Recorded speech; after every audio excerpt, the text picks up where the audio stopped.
What's going on, everybody? Mortem here, this time bringing you my review after 100% for The Witcher 2, Assassin of Kings. A game that, as the title would imply, is the weird middle ground between the first game and the more popular third title, both literally as the middle game in the trilogy, but also mechanically speaking, it's a weird combination of those two games, and because of that, it has a lot of clunky gameplay elements that we're going to dive into, but the main draw of this title is the phenomenal story. But before we dive into all of that, to give my usual spiel, I review games after 100% all the time to set me apart from other reviewers on the platform. If you're curious about everything that entails, you can find a video linked in the description below. If you're not subscribed and go to my channel, it's also the first video that you'll see. My Steam profile is also public and linked below as well. But The Witcher 2 in that regard is a little bit of a special case because, as I've mentioned previously here and there, I played it a little bit after its launch in 2012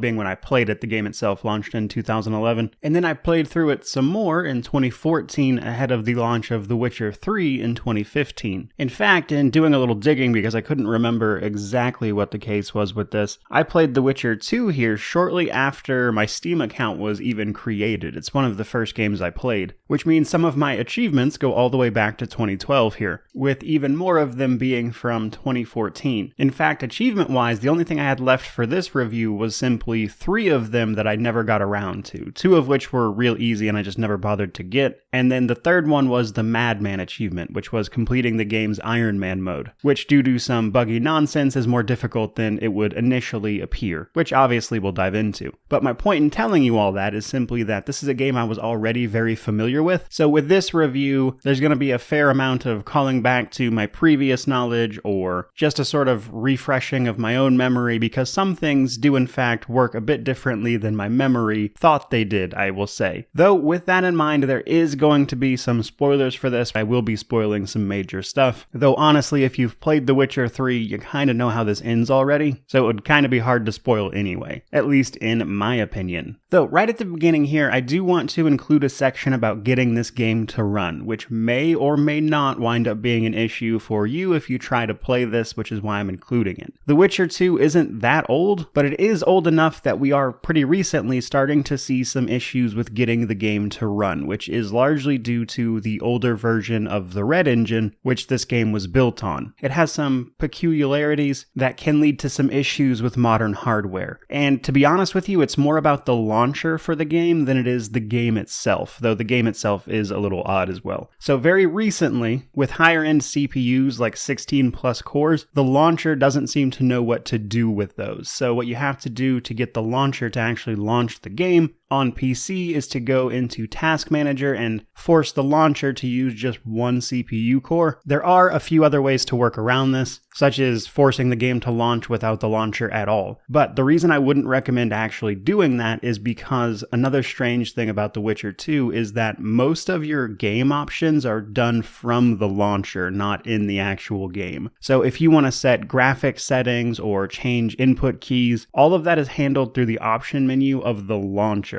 You won't find them in-game anywhere, which means if you have to tweak any settings, having the game skip the launcher is kind of annoying. So if you're having issues starting the game, that's likely what it is. And then once you get into the game, you might have some further issues if you are trying to play it in 4K in particular. This is again down to the game engine. The game engine sets a limit on the amount of VRAM the game is allowed to use. So even if you have a graphics card that is way more than this game will ever need, the game is hard limiting how much of that RAM is available to it. So you need to make sure that setting is set to the max while also turning down some of the other things like Uber sampling, because at 4K that just eats up more memory than this game is capable of using, despite you having a graphics card that is likely way more than this game requires. But again, that's an issue mostly with 4K. If you're playing in 1080, you probably won't ever have an issue with that. And after doing a little bit of adjusting, I was able to get a consistent frame rate, but even still, there are some areas of the game that just run very, very choppily, which is something to keep in mind, I think. But from there, I want to talk about Steam Deck compatibility. Normally, I save this for the end of the video, but since we're talking about it here, we might as well do this now. The Witcher 2 is officially unsupported on Steam Deck. However, as you can see on screen, you can get it running. In fact, you might not need to do anything at all. It might just run for you. So why why is it unsupported? Well, that's mostly down to the issues with the launcher options, which makes it incredibly difficult on the Steam Deck to adjust much of anything on the fly, because the game will load into the launcher first, allow you to change all your options and whatnot, but you can't do things like set the controller options, and the official layout on the Steam Deck is the gamepad option, but if you load this game on the Steam Deck, it loads up with the mouse and keyboard key bindings in place, which makes just going in and changing over to the gamepad a real nightmare. So what I found was easier was actually to just change the layout for the controls to the regular keyboard and mouse option, which for some reason isn't the official layout, but did actually make the game much more playable. So while on screen there are a few hiccups, the game does run pretty well, albeit without cloud saves, etc. So you'd only be playing on the Steam Deck. But in most cases that gets a playable rating, so why doesn't this? Well, the issue seems to be that, much like on an actual PC these days, the game might not actually run for you on the Steam Deck, which bizarrely is down to some of the games you already have installed, it would seem. The biggest issue seems to be that the Steam installation of The Witcher 2 on the Steam Deck fails to properly install a redistributable that the game needs to run properly. However, if you've played another game that already has that redistributable as a requirement and installed it, the game will launch for you.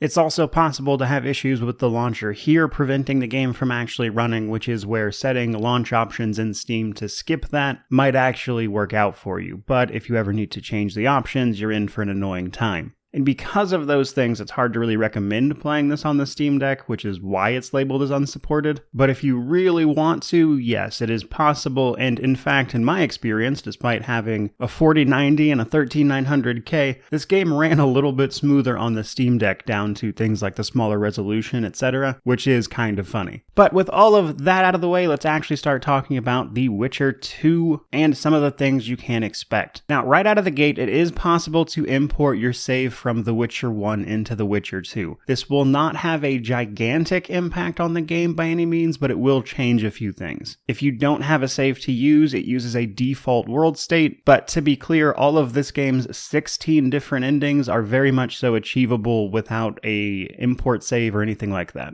The main thing that is affected are some minor dialogue changes, as well as one or two instances where something might be easier for you. The only option from the first game that can affect the endings of the later game is whether or not Princess Ada died. However, due to other events, even that is mitigated pretty heavily. Also, a substantial choice is whether or not you helped the Order of the Flaming Rose or the Scoia'tael, or took the neutral path in the original game. The default world state, by the way, assumes you took the neutral path. If you went the Order of the Flaming Rose option, the epilogue will have a few fights you get to skip.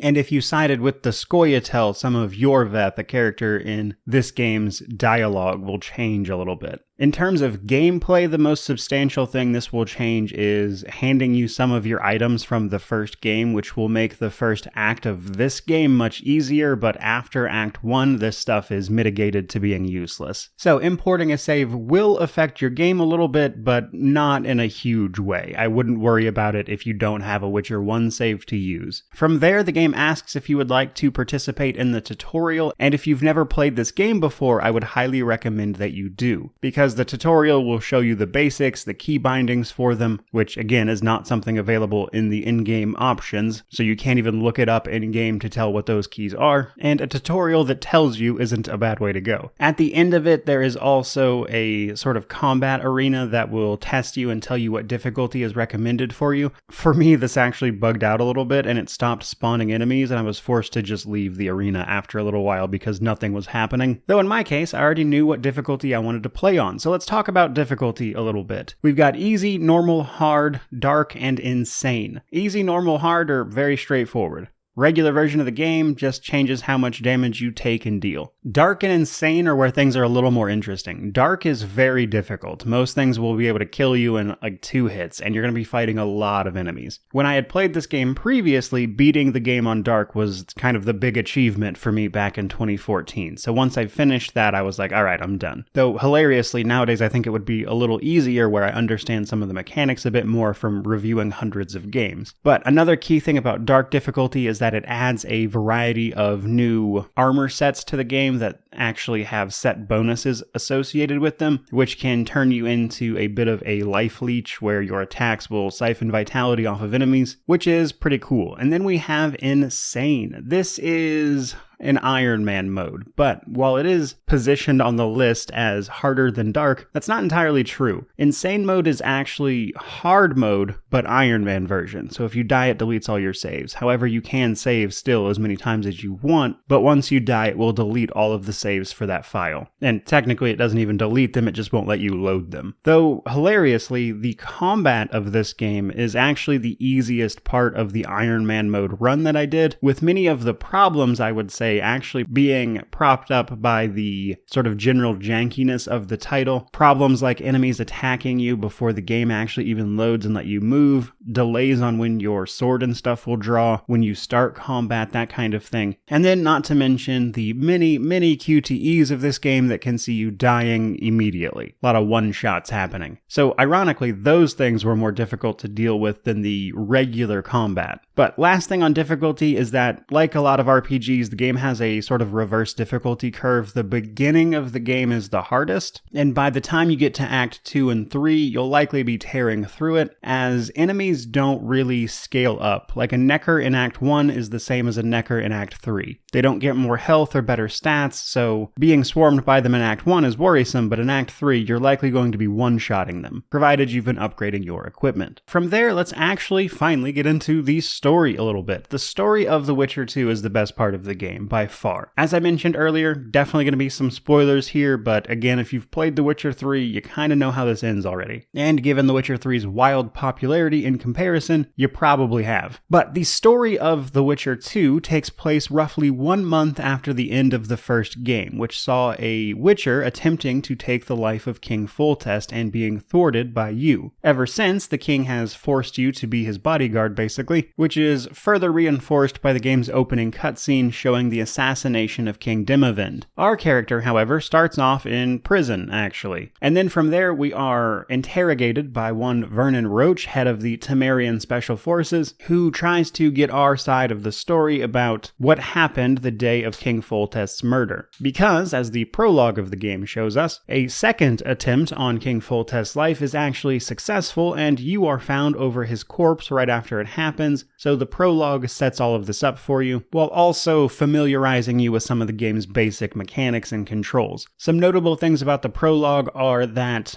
if you are, let's say, aggressive during the interrogation, they actually can just come in and kill you, which is something that can happen throughout the game. Oftentimes, if you pick the very antagonistic dialogue options in certain situations, you can very much so be killed in dialogue. But in addition, even the prologue is setting you up with big choices. As I mentioned earlier, this game has 16 different endings, and they start right in the prologue. Mainly with the choice to either save or spare Aryan Lavalette, because the prologue is actually seeing King Foltest trying to quell a rebellion against the crown involving his bastard children, which means what happens to this family in the wake of King Foltest's death is pretty important, so your decisions even here will have resounding impacts throughout the rest of the game. However, once you've played through and got caught up with what put you in prison, if you play ball, Vernon Roach will give you the opportunity to escape from prison and help him track down the actual murderer of King Foltest. Which brings us to the first act of the game, known as Flotsam. Flotsam is all about setting up a lot of the key characters, and it's really where the game drives home that this game is much more about talking and roleplay than it is side activities. Each act of the game is a small, explorable area for you to run around in and fight monsters and things, of course, but the actual side content of these areas is very small. Most of what you're going to be doing is the main story. And because of this, the game is relatively short. Like a full playthrough is like maybe going to be 20 hours. You could definitely do it in less than that if you're skipping cutscenes. But understand, there's a lot of talking and a lot of making decisions. And Act 1 sets all of that up. We shortly run into Dandelion and Zoltan, because what would a Witcher game be without those two? But we also run into the leader of the Scoia'tael, who is harboring the Kingslayer, with the leader being named Yorvith, who is a fantastic character, but he is an elf fighting against human oppression, as is the normal in the Witcher universe. And then on the opposite side of that, we have Vernon Roach, the interrogator and the person who sprung us from prison to investigate all this. These two are inherently at odds with each other, and eventually in Act 1, you'll have to side with one or the other, which will then dramatically affect Act 2, but more on that in a moment. Act 1 also sets up a lot of other people as well. We see a lot of members of the Lodge of Sorceresses, though to us at the time, just known as sorceresses, one of which who is trying to kill a Chiran, which is a big river monster, to harvest ingredients. So naturally, us being a monster slayer, you will get to a point in Act 1 where you have to kill the Chiran, which is only like halfway through Act 1, interestingly enough. But the Chiran boss fight, I think, is a good indication of things to come. Many of the boss fights in this game, or the big, more cinematic ones, are really down to QTEs and playing the game the way it wants to be played, as opposed to just hacking away at things, because the Chiran has a bunch of options to just one-shot you, especially if you miss any QTE options, which is a recurring theme throughout the game, which can honestly be a little annoying. And the Chiran was the break point of a few of my insane mode runs, which caused me to start running 2 games at the same time, one on hard mode, where I would basically just practice the fight multiple times, and then I would switch to the insane run playthrough to be a little more fresh on what was coming in terms of the QTEs, etc. But I think this fight is important because it sets up the fact that the game loves to one-shot you in ways that have nothing to do with combat, which is what makes an insane mode run very, very frustrating, or at least potentially so. After this, we can turn our full attention to tracking down the Kingslayer, who we learn is Letho, a witcher from the School of the Viper that Geralt has met previously on several occasions and played an important role in your history. And at this point, Geralt starts recovering some of his lost memories, potentially with the help of Triss Merigold, who's been tagging along with us this round. And the side story to the main plot is that Geralt is starting to regain all of his memory, and by the end of this game, we will have done so. And Letho is heavily involved in that. But as tensions rise between the Scoia'tael and the human settlement of Flotsam, we're forced to make a decision between helping the Scoia'tael or Vernon Roach, which sets up Act 2. In the meantime, Letho kidnaps Triss and forces her to teleport him away to the nearby kingdom of Edirn, which is where we head regardless of who we helped. But depending on who you helped, the middle act of the game, Act 2, varies wildly. So we'll either be on the King Henselt side, which is to say the human side if we sided with Roach, or on the side of the non-humans in the city of Vergen on the opposite side of the battlefield. But Act 2 starts with a negotiation between King Henselt, who sees it as his right to own this area of the Pontar Valley in the wake of the death of King Dimavend. On the other side of that, we have Saskia the Dragon Slayer standing up for the non-humans and the heir to King Dimavend, which provides a pretty different perspective to the whole situation. Again, Act 2 varies wildly based on which side that you are on, and the decisions you're given will reflect that. However, the common theme here is that a duel between Saskia and King Henselt at the start of the act sets off a curse that was associated with a previous battle here under King Henselt, which is when he first tried to take the area, which at the time caused untold destruction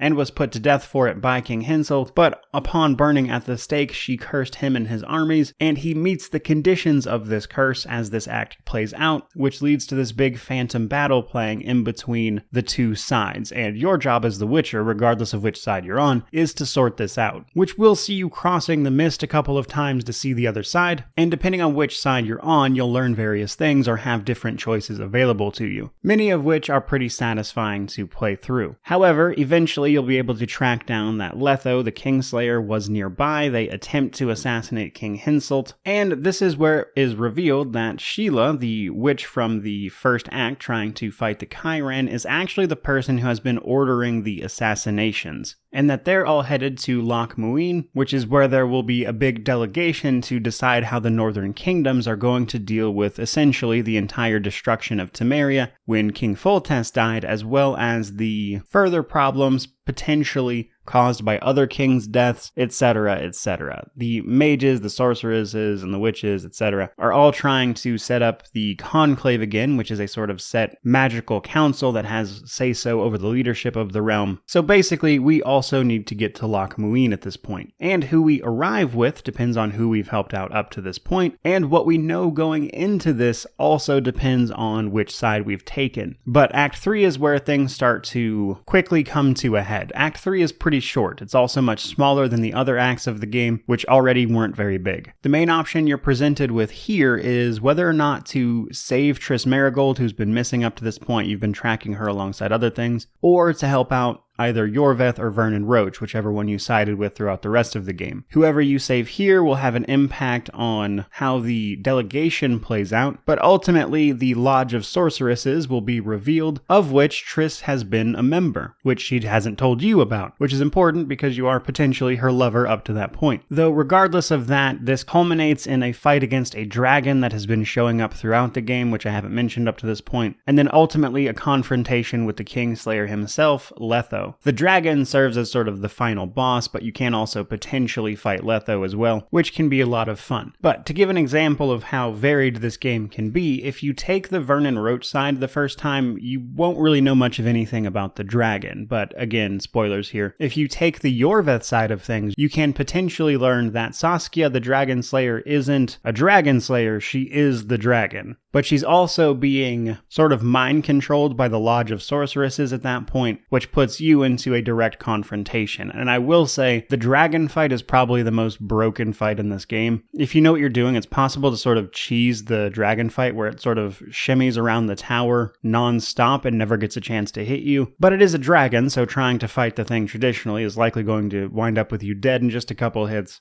It's just a funny way to end a game showcasing the sort of broken combat that it has, which we will get into. But the confrontation with Letho is an opportunity to put all the pieces together if you hadn't figured them out up to that point. Letho explains that him, Seret, and Ox, which are two other witchers that were helping him with the assassinations, were actually sent up here by Nilfgaard to soften up the north in anticipation of their invasion, which kicks off The Witcher 3. So that was their goal all along. Hilariously, the Lodge of Sorceresses, being political schemers themselves, were planning on assassinating King Dimavend, which they employed Letho to do. What they did not do, however, was grant them permission to kill King Foltest or try to attempt to kill other kings and sow even more discord. That is something the Kingslayers took it upon themselves to do, which is a sort of conspiracies inside conspiracies sort of thing that sees Letho ultimately coming out as the ultimate conniving person here, which is pretty funny because the sorceresses are so full of themselves much of the time that many of them don't expect to be just outplayed by somebody that looks like Letho, who's basically a walking mountain in comparison to every other witcher you meet, but somehow manages to display more guile than literally all of them, which is what I think makes Letho such a great character. But the reason Letho agreed to this is that he was trying to save the School of the Viper. In Nilfgaard, magic and non-humans are dealt with very differently than the Northern Kingdoms. And while they're not really trusted anywhere, in Nilfgaard they're outright persecuted. Witchers aren't even allowed to go into town in Nilfgaard. So Letho did all this in the hopes that they could come out of hiding. Letho also gives you the final bit of information you need to recover all of your memories. During the uprising that initially killed Geralt, as well as Yennefer, they were brought to the Isle of Avallac'h, which is where they sort of rested and recovered. However, eventually the Wild Hunt came and kidnapped Yennefer. Geralt goes on a sort of crusade trying to get her back, where he learns all about the Wild Hunt and that they are actually elves from another realm that sort of do planar travel to our realm. Along the way, Geralt met and saved the life of Letho, alongside Seret and Ox, who help him track down the Wild Hunt from there. Ultimately, Geralt confronts the Wild Hunt but battles them to a sort of stalemate, where Geralt agrees to serve the Wild Hunt if they free Yennefer. Letho takes care of Yennefer, who gets them into all sorts of trouble in Nilfgaard, which is what sees them captured by the Emperor, who then sets them on this crusade to the Northern Kingdoms, which then results in all the political drama and assassinations we see throughout the title. And I think it really drives home that the story of The Witcher 2 is just incredible. It's one of my favorite things about The Witcher series, period, and I think it is just so well done. It builds on the things from the first game, leans into aspects that were not shown off in the first game, but rather explains and extrapolates upon these different subjects further, while also setting up the third game masterfully. Because at the end of Loch Muin, how things play out and the decisions you've made up to that point basically set the stage for the invasion of Nilfgaard.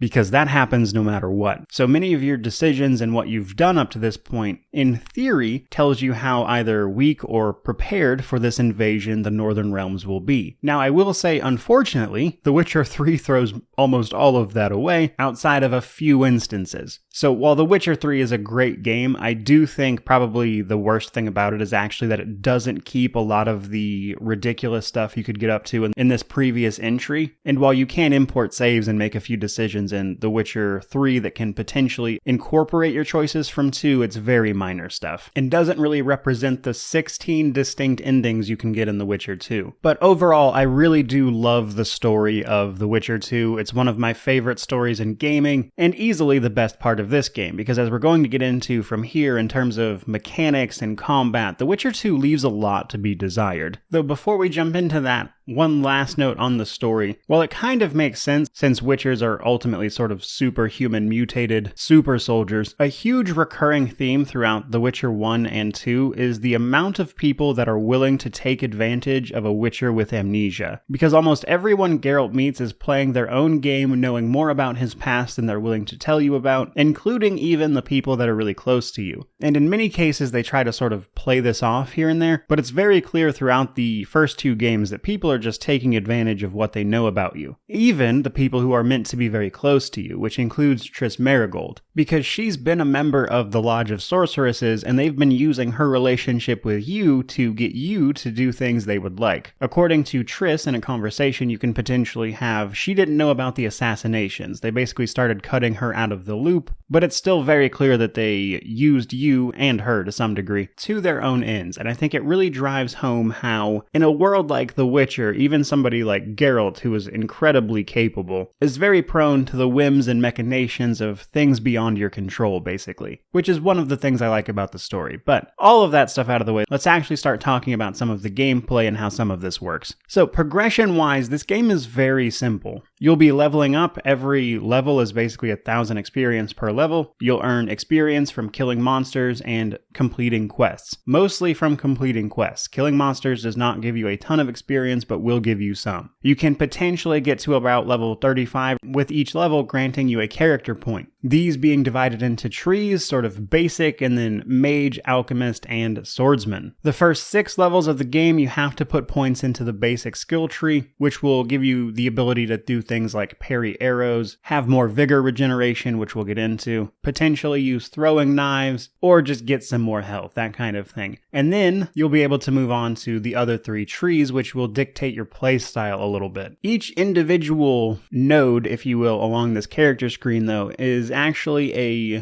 2-point system. The first point will give you access to the basic level of that thing, and then a further point will triple the investment. So something that gives you a 5% increased crit chance might jump to 15 upon putting a second point into it. Some skills in the later part of the trees can also be mutated, which allows you to slot a mutagen into them, which can give you even more passive effects, but these are usually pretty minor. The main thing to keep in mind here is that you, for the most part, want to commit to one build. I wouldn't go trying to spread out your points too much, and this is because the third to last node in every single one of the 3 main trees is going to grant you access to adrenaline. When the adrenaline gauge gets full, you can perform a special of sorts. The swordsman one just letting you kill potentially up to 3 enemies all at once, even things like bosses, which, as you might imagine, can be very, very helpful. So you're definitely not going to be able to get everything, but you want to try to commit to one tree more or less. Though getting to adrenaline as quickly as possible can also be pretty helpful because the later stuff in the tree trees is much more impactful than the early stuff. So putting 2 points into the early things until you've gotten the later stuff might not necessarily be the best idea. The only thing I would caution you on is alchemy. Alchemy is good, don't get me wrong, but this game makes changes to the way you can actually use potions. You can only drink them outside of combat when you're meditating, which makes actually taking advantage of potions in a lot of cases where you're thrown directly into a fight without the ability to meditate beforehand a bit difficult. You very much so need to know what's coming. Though luckily the alchemy tree also focuses on things like traps and grenades, which can also be pretty fun. So alchemy is fun, it's very viable, don't get me wrong, but due to some gameplay changes is arguably the most frustrating to play. In addition to this though, we have a few other progression systems mainly around our equipment. We'll be changing equipment a lot in this game. Both of our swords are steel and silver, as well as our boots, gloves, chest, pants, regular equipment slots. But we'll be changing these a lot because every act sort of obsoletes the previous act's equipment. Stuff you're going to find in Act 2 is basically just universally better than the stuff you're going to find in Act 1, which is actually kind of frustrating because they're really close to having interesting equipment, but ultimately it becomes a very clear upgrade path. But to give an example, some weapons and armor and things like that will do very specific things. You can find a sword in Act 2 that has like a 50% bleed critical effect chance. And that's really cool. You might lean into that, stack some other situations where you can apply bleed damage. But unfortunately, that sword's damage is going to be outpaced so much by swords in Act 3 that it really doesn't matter. You would be better served by just getting a different sword, even though this one has an effect that you might really like. And that's probably my biggest criticism of the equipment system, is that they're so close to having interesting equipment that can affect your play style a little bit, but ultimately it just winds up being picking the thing with the biggest numbers. The other side of this is diagrams and crafting, though. Much of how you'll actually get equipment is crafting it yourself. Doing this requires you to have the diagrams, and to be clear, you take it to a crafter. You don't actually craft it yourself. But once you have the diagram and the requisite materials, you can bring that to a craftsperson who will then give you the new item. And this is a great way to upgrade your equipment. Much of the best stuff in the game is gotten through crafting, and picking up new diagrams that teach you how to brew appropriate potions or make runes for your weapons and armor can be pretty helpful, because certain armors will have the opportunity to apply armor enhancements, which will just further increase the usefulness of the armor, and then on your swords you can apply runes, which will also increase their effectiveness. So being able to craft those runes and armor enhancements yourself can be pretty useful. But again, there's a very clear progression, and the best things from each act will obsolete the previous act stuff. But all of this means that you're going to be picking up a ton of loot, and for some reason they decided to add a weight limit to this. So despite only running around small explorable areas and picking up just metric tons of stuff all the time, they thought a weight limit was a good way to go. But you can get around this by just dumping all of your stuff into storage that you're not using by talking to any innkeeper. And it's not exactly like they were going for realism here. We're carrying like 300-400 pounds worth of stuff potentially. So the item weight system just seems very dumb to me, to be honest. Though the last thing I want to mention on progression is skills that you don't necessarily see. There's no real way to check these, but as you move throughout the game, depending on certain decisions you make, you will actually be getting passive bonuses, even if you don't realize it. Some of these are easier to get, but a lot of them are based on story decisions you make, so because of that, I wouldn't really concern yourself with it too much, but do know that some story decisions will give you passive bonuses without you realizing it. However, there are also a few points throughout the game that you can interact with that will give you extra stuff, such as finding places of power throughout the game. You activate your medallion at certain places, and this will grant you short temporary buffs, but in some cases, these buffs are permanent, like one that changes your Ard sign into a sort of frost blast that also slows enemies in addition to pushing them back. Not something I would feel required to actively track down, but something to know, I suppose. All of that, however, finally brings us to our world and gameplay section. Some of this I've already mentioned, but we move through sort of small linear acts of the game. While you are exploring a hub in each act, these hubs are pretty small. There's not much to them. Most of what you're doing is interacting with the main story. That main story focuses on politics and characters. There's a ton of political intrigue that will introduce you to new factions, new Witcher schools, things you might not necessarily know if you haven't read read the books. And in that regard, I think The Witcher 2 does a fantastic job of introducing you to new concepts and the way things work in this world, especially if your only frame of reference is the first game. To give examples of that, in the previous game, in order to learn more about monsters, we had to find books, basically, and read about them because we have lost our memory. Well, in the second game, you can actually learn more and sort of jog your memory by simply killing enough of a monster. But they only do that for monsters you don't already know from the first game. Every contract and things like that in this game is different from the ones in the first game, meaning that theoretically what Geralt is doing here is learning about monsters you wouldn't have learned about from the first title. I don't know if that's intentional necessarily, but I really do enjoy how they approached that. So when you take on a contract, rather than just like kill a set number or kill a specific enemy, much of what you're doing here is trying to stop them from popping up, which involves learning about them, their nesting habits, etc., and then dealing with that problem on a more permanent basis, such as destroying their nests or taking out the head monster in charge, so to speak. And I enjoyed how that was approached here. We also see Geralt regaining his memory as the title moves on, which can also give us more information that focuses on stuff beyond the very basic setup for what a Witcher is, how they operate, and all of that together makes the game feel like a good sequel. It's not focusing on things that were already explained in the first game, but rather it's trying to expand upon those things. But the sort of drawback to this approach to the world and the gameplay is that realistically there's not a lot of content in this game that doesn't relate to the main quest, and in order to, I think, pad that out a little bit and keep you engaged, they introduced several QTE sections as well as sort of puzzle events where you have to figure something out. But the thing is, the puzzles aren't all that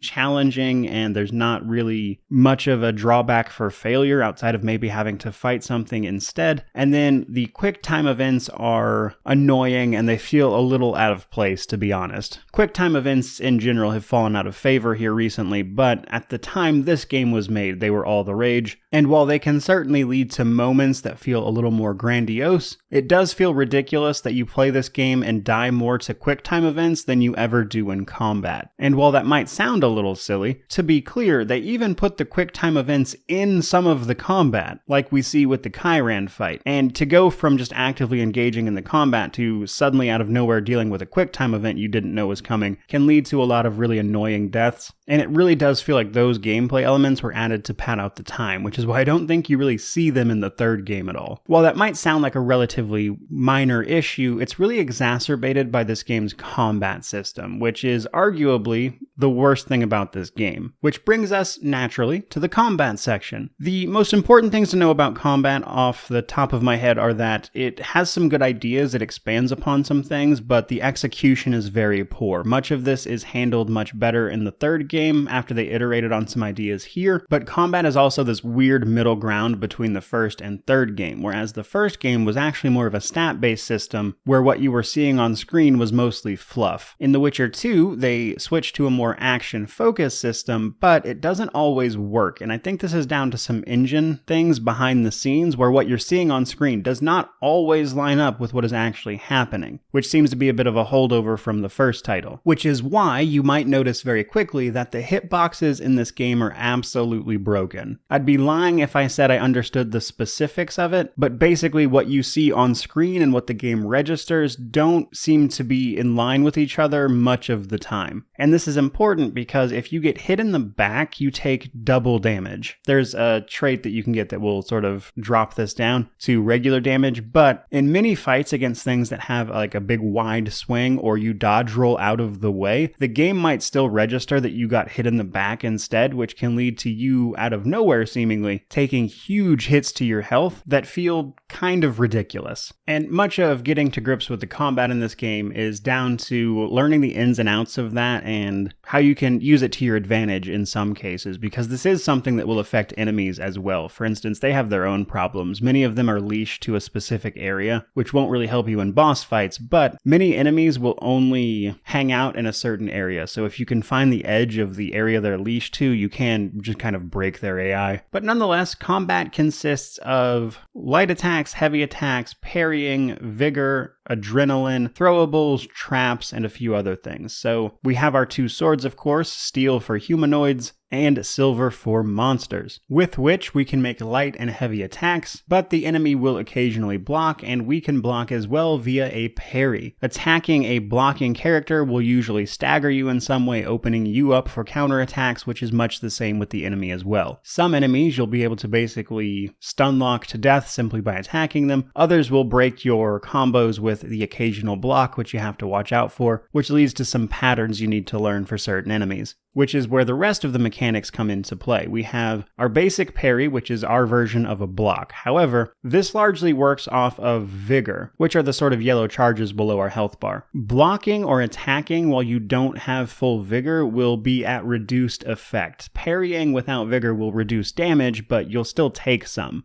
Attacking with low vigor will actually reduce your damage done by potentially up to half, which can be offset by certain skills that give you more vigor. So the amount of damage you're losing is always done in increments between 100% down to 50% based on the amount of vigor charges you are losing. So if you have more vigor charges, the hit to your damage reduction here is less, which is important to know because using your various Witcher signs also consumes vigor. So it's important to know that using your signs and being on low vigor will actively make you do less damage and potentially take more even if you're blocking. And then, of course, we have all of our Witcher signs. Same ones as the other games. They do the same thing. Not much to explain here. You probably don't already know. Then we have our throwables. Again, we saw some of this stuff in The Witcher 3, but you can also set up traps as well as throw daggers, which is fun. Much of the regular combat in this game can be absolutely broken with just spamming bombs, which are very easy to make via alchemy as long as you have the diagrams. The ingredients are plentiful, and it's very possible to just chuck grenades at things until they die. And the increased bomb damage is one of the first nodes in the alchemy tree, so without a lot of investment, you can double grenade damage, which is one of many reasons the regular combat isn't that challenging. Kind of no matter the difficulty you're on, outside of just dealing with things like broken hitboxes. It's also possible to lay down a sort of infinite number of traps if you can plan ahead a little bit, and while for boss fights this isn't really possible, for regular enemies you can just sort of lead them into a series of traps that will sort of instantly kill them, which is kind of funny. But then we have the adrenaline system. So depending on exactly what tree you invested into, this will change a little bit, but eventually you'll get access to the adrenaline charges, and depending on which tree, exactly how you build adrenaline will change as well. But to give the basic example, if you went the swordsman route, when you hit enemies, you will be gaining adrenaline. At max adrenaline, you'll be able to activate your adrenaline ability, which for the swordsman is the group finisher that can kill up to 3 enemies immediately. The alchemy version is a sort of berserk mode, and the mage version is the heliotrope sign, which will act as a sort of time slowdown, which allows you to basically annihilate them while they act so slowly that they can't really do anything to counter you. So needless to say, the adrenaline abilities are very powerful, so you might want to get to those as quickly as possible. But all of that said, combat has a lot of issues here. Outside of the stuff I've already outlined, you also can't really use alchemy,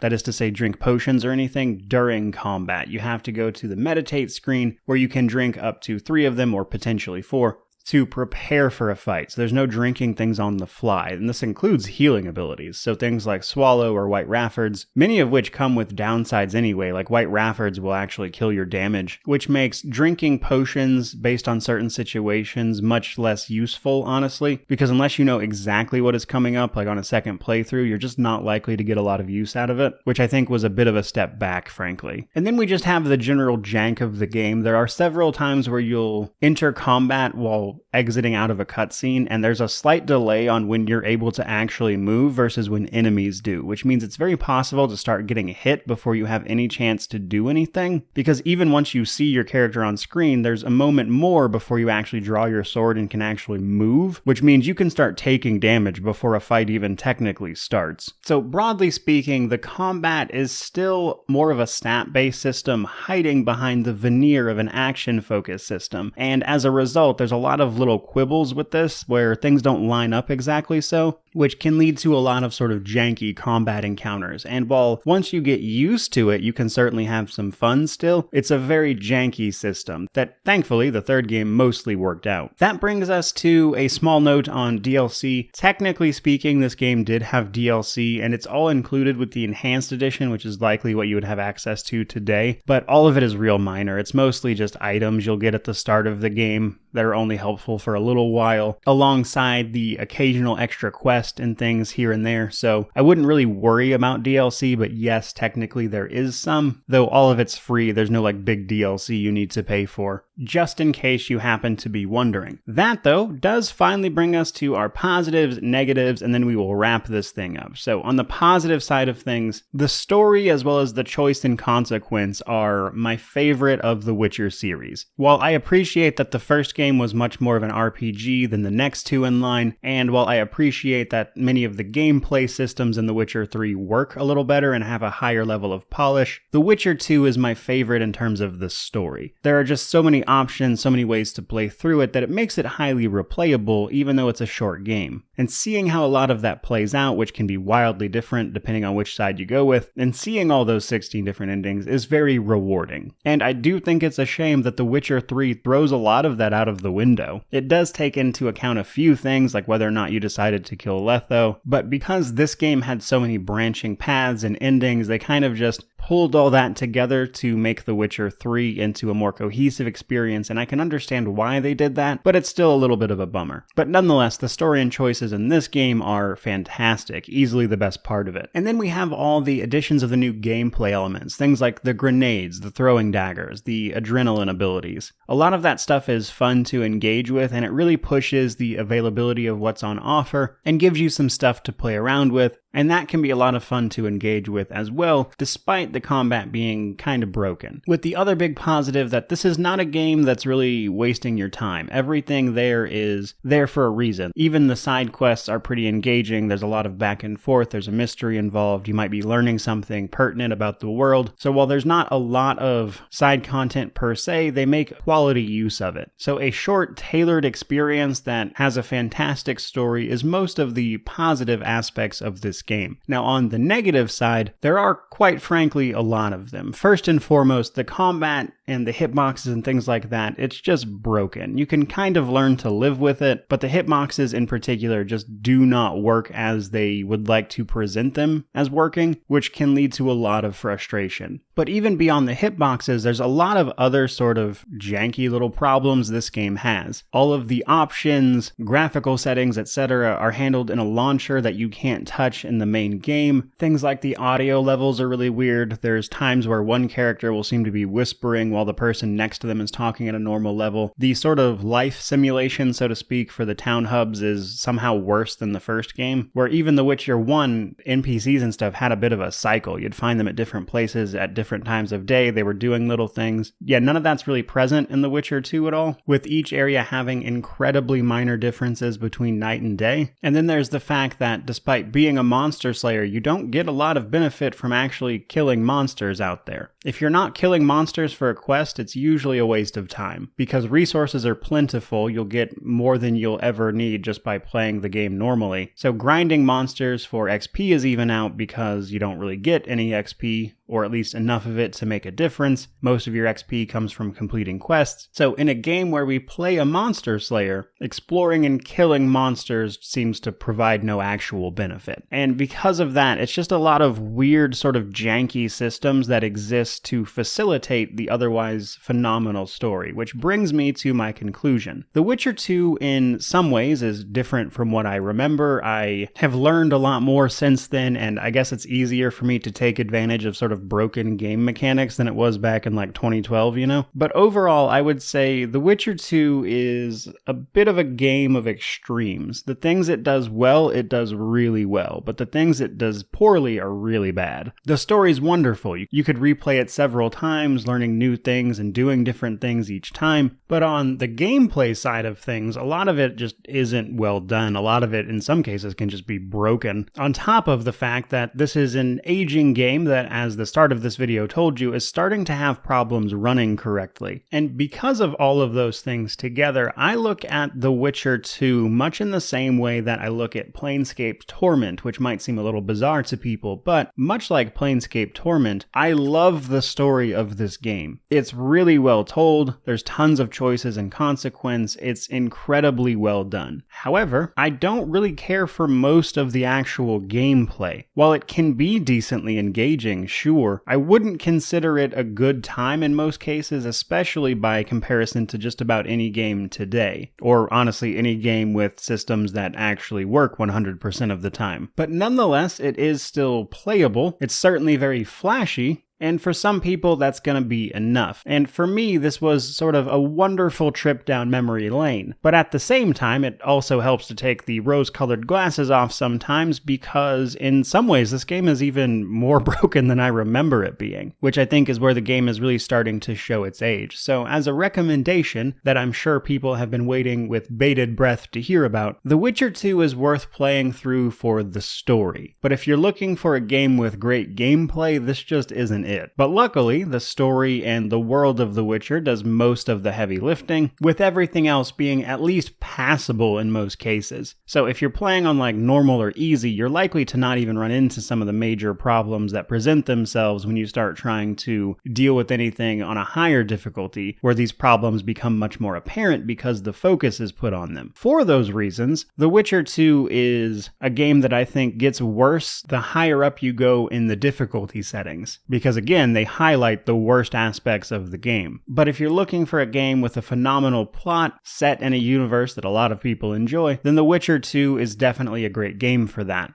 And thankfully, due to its age, it's very easy to pick up for very cheap. I wouldn't be surprised if you could find it for free here and there even. I don't remember what I paid for it personally all the way back in 2012, but these days, full price, it sells for $20, which I honestly think is way too much, simply because it is regularly on sale for like $1 or potentially $2. You could find it on sale right now from the time of this video for the next couple of days for, I believe, like $3, just as an example. So with a price like that, I think it's very easy to overlook some of the very obvious flaws this game has. And while I might have seemed harsh here and there in this video, I do think it's probably worth mentioning that, to me, I still love this game on a personal level, which is why I played through so much of it and played it multiple times over the last decade. It's why I decided to make this review for the channel. And much of that, I think, is down to an attachment to the characters, the plot, the world it's set in, which allows me to overlook some shoddy gameplay mechanics, frankly. Which I think is a real testament to what The Witcher as a franchise does well. It's very compelling on a narrative level, even when the gameplay doesn't always reflect that. But that, I think, is where we are finally going to leave this relatively long review. So I certainly hope you enjoyed it. I hope you learned a few things. Don't forget to like, comment, subscribe, all that YouTube jazz. But regardless of any of that, truly, just thank you so much for watching. I really do appreciate it because it enables me to make videos like this where I talk at length about a game that really meant a lot to me at the time at which I played it, and going back to relive some of that was a real treat for me personally, so thank you, really. Doing this for a living is a dream come true for me, and this one was real cathartic. So, may you wander in wisdom and have an amazing day.